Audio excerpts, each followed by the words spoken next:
ஆண்டவர் என்ன வார்த்தை சொல்றார் தெரியுமா?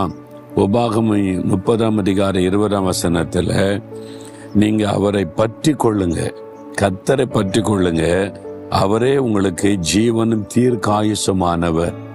ஆண்டவர் தான் உங்களுக்கு ஜீவன், தீர்க்காயுசுமானவர். இப்போ சொல்லுவாங்க பாருங்க, 90 வயசுங்க, அதுல மரிச்சிருக்கிறான்னா தீர்க்காயுசுங்க, அவரு நல்ல மரணம் அப்படி சொல்லுவாங்க. அதே வாலிப வயசுல மரிச்சுட்டா அற்பாயுசுங்க, அற்பாயுசுல போயிட்டாங்க அப்படின்னு சொல்லுவாங்க.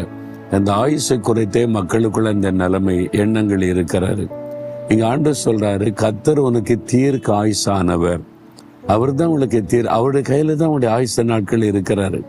நீங்க எவ்வளவு கால உலகத்துல வாழணும், எப்படி இந்த உலக வாழ்க்கை ஓட்டத்தை முடிக்கணும், எல்லாம் அவர் குறித்து வைத்திருக்கிறார். அவர் தவறு செய்கிற தேவன் அல்ல. ஒருவேளை உங்க வீட்டுல சிலர் இளம் வயதுல மறிச்சிட்டா அதுதான் அவருடைய தீர்க்கமான